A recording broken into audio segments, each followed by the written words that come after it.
শবে বরাত কি আর এটিকে কেনই বা পালন করা হয়ে থাকে? এই রাত্রিতে ইবাদত করা কতটা জরুরি? এই রাতে কবরের মধ্যে কি ঘটে? জানতে চাইলে ভিডিওটি না টেনে শেষ পর্যন্ত দেখুন।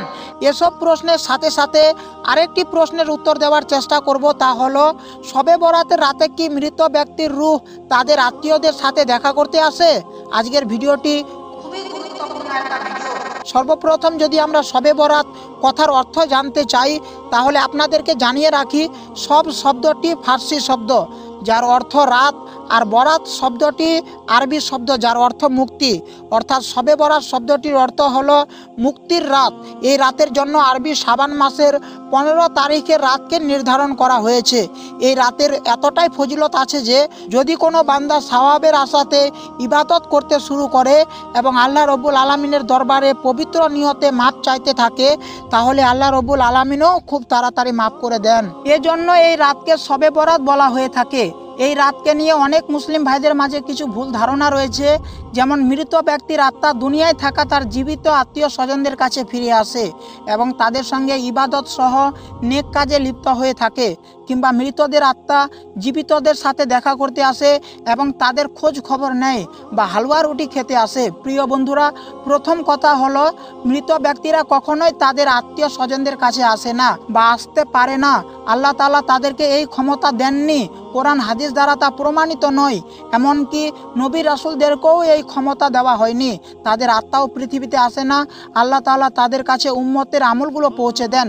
যেমন হাদিসে রয়েছে, কেউ যখন আমার উদ্দেশ্যে দরুদ এবং সালাম পাঠ করে, তখন আল্লাহর বিশেষ একদল ফেরেশতা নিয়োগ করেছেন যারা আমার নিকট এসে সংবাদ পৌঁছে দিবে। বলা হবে যে অমুক লোক অমুক স্থানে আপনার জন্য দরুদ এবং সালাম পাঠ করেছেন। আর যখন কেউ আমার নিকটে এসে সালাম দিবে, তখন আল্লাহ আমার রূহ ফিরিয়ে দেন যাতে আমি তার উত্তর দিতে পারি। সুনানে আবু দাউদ কবর জিয়ারত অধ্যায় হাদিস নম্বর 2041। প্রিয় বন্ধুরা, আমাদের যারা আপনজন মৃত্যুবরণ করেছে তাদের আত্মা তো আর ফিরে আসে না, কিন্তু আমি আগেই বলেছি আল্লাহর বিশেষ একদল আছে, পৃথিবীতে দরুদ এবং সালাম পাঠ করলে সেই দলগুলি আল্লাহর নিকট গিয়ে সংবাদ পৌঁছে দেয়। তো সেই দলগুলি কারা? হযরত আলী রাদিয়াল্লাহু তাআলা আনহু এশার নামাজ পড়ার পর ঘরের দিকে ফিরে যাচ্ছিলেন। তখন আপনি দেখতে পেলেন এক ব্যক্তি রাস্তার কোণাতে চাদর বিছিয়ে শোবার জন্য প্রস্তুত হচ্ছিলেন। তো হযরত আলী রাদিয়াল্লাহু তাআলা আনহুর শুধুমাত্র এটুকু দেখারই বাকি ছিল। তখন আপনি সেই ব্যক্তির কাছে গেলেন আর বলতে লাগলেন, এই ব্যক্তি, আজকের রাত কোন রাত? তখন সে বলতে লাগলো, ইয়া আলী, আজ তো 15 শাবানের রাত। কথা যখন এতদূর পর্যন্ত পৌঁছে গেল, তখন হযরত আলী রাদিয়াল্লাহু তাআলা আনহু ইরশাদ করলেন, এই রাত হলো জেগে থাকার রাত।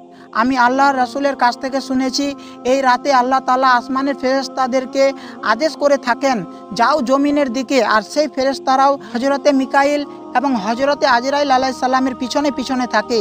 এরপর হযরত মিকাইল এবং হযরতে আজরাইল আলাইহিস সালাম প্রত্যেক ঘরে এসে থাকেন, কেননা আল্লাহ তাআলার হুকুম হয় যে যদি এই রাতে আমার কোনো বান্দা নিজের গুনাহের জন্য আফসোস করে থাকে, তাহলে মিকাইল তার ভাগ্যকে পরিবর্তন করে আজকের সময়ের জন্য বেশি বেশি করে রিজিক আর মাল দৌলত লিখে রাখো।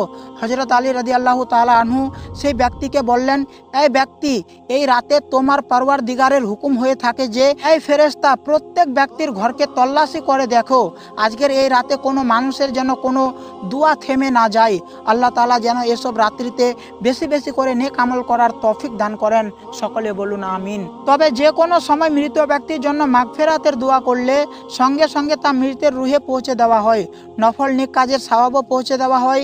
বিশেষত দান সাদকার, দুনিয়ায় করে যাওয়া তার সাদকায়ে জারিয়া, দ্বীনি ইলম প্রসারের ব্যবস্থা এবং নেক্সট সন্তানের দোয়া মৃত্যুর পরও সবসময় তা তার রুহে পৌঁছাতে থাকে।